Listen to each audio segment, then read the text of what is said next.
10 ବର୍ଷର ଝିଅକୁ ଛାଡ଼ି ଦ୍ୱିତୀୟ ବିବାହ କଲେ ହ୍ୟୁମାନ ସାଗରଙ୍କ ସ୍ତ୍ରୀ ଶ୍ରିୟା ମିଶ୍ର। ଆଉ ଏବେ ହ୍ୟୁମାନ ସାଗରଙ୍କ ଝିଅକୁ ଏବେ କିଏ ରଖିବ ସବୁଆଡ଼େ ଚର୍ଚ୍ଚାର ବିଷୟ ପାଲଟିଛି।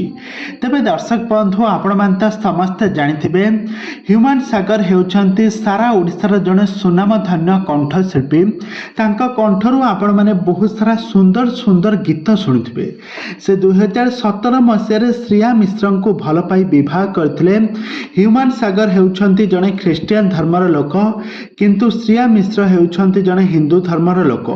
ଏହାପରେ ସତ୍ତ୍ୱେ ମଧ୍ୟ ସେ ଦୁହେଁ ପରସ୍ପରଙ୍କୁ ସୁଟିଂ ସେଟ୍ରୁ ଭଲ ପାଇ ବିବାହ ବନ୍ଧନରେ ବାନ୍ଧି ହୋଇଥିଲେ। ଆଉ ବର୍ତ୍ତମାନ ସମୟରେ ତାଙ୍କର ଏକ 10 ବର୍ଷର ଝିଅ ମଧ୍ୟ ରହିଛି। ତ ବର୍ତ୍ତମାନ ସମୟରେ ଏବେ ଏହାକୁ ନେଇକି ସବୁଆଡ଼େ ଚର୍ଚ୍ଚାର ବିଷୟ ପାଲଟିଛି।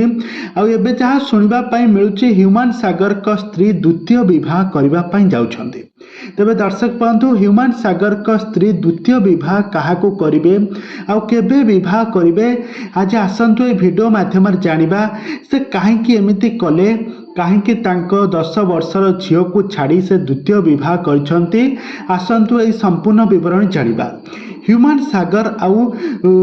ସାଗର ଆଉ ତାଙ୍କ ସ୍ତ୍ରୀ ଶ୍ରିୟା ମିଶ୍ରଙ୍କ ମଧ୍ୟରେ ପଡ଼ୁନଥିଲା, କାହିଁକିନା ହ୍ୟୁମାନ ସାଗର ଜଣେ ପରକ୍ରିୟା ପ୍ରୀତି କରି ସେ ଜଣେ ଓଡ଼ିଆ ସିଙ୍ଗର ଜଗତର ଜଣେ ନାମୀ ଦାମୀ ସଙ୍ଗୀତ କଳାକାରକୁ ଭଲ ପାଇ ତାଙ୍କ ସହିତ ଶାରୀରିକ ସମ୍ପର୍କ ରଖୁଥିଲେ। ଏହି କାରଣ ପାଇଁ ହ୍ୟୁମାନ ସାଗର ସବୁବେଳେ ଡିପ୍ରେସନରେ ମଧ୍ୟ ରହୁଥିଲେ। ଆଉ ଦୁହିଁଙ୍କୁ ନେଇକି ସବୁଆଡ଼େ ଚର୍ଚ୍ଚାର ବିଷୟ ମଧ୍ୟ ପାଲଟିଥିଲା। କିନ୍ତୁ ବର୍ତ୍ତମାନ ସମୟରେ ଏବେ ହ୍ୟୁମାନ ସାଗରକୁ ନେଇକି ଆସିଯାଇଛି ଗୋଟେ ବହୁତ ବଡ଼ ଦୁଃଖ ଖବର। ହ୍ୟୁମାନ ସାଗରଙ୍କ ସ୍ତ୍ରୀ ଦ୍ୱିତୀୟ ବିବାହ କରିବେ, କିନ୍ତୁ ସେ କାହାକୁ ବିବାହ କରିବେ, କିଏ ବିବାହ କରିଛନ୍ତି, ଏ ପର୍ଯ୍ୟନ୍ତ ବି ସଠିକ ତଥ୍ୟ ମିଳିପାରି ନାହିଁ। ହ୍ୟୁମାନ ସାଗରଙ୍କ ସ୍ତ୍ରୀ ସତରେ କ'ଣ ଦ୍ୱିତୀୟ ବିବାହ କଲେ, ତାଙ୍କ ଝିଅକୁ କିଏ ବା ରଖିବ, ଆଉ ଏ ସମ୍ପର୍କରେ କିଛି ବି ସତ୍ୟାସତ୍ୟ ଜଣାପଡ଼ି ନାହିଁ।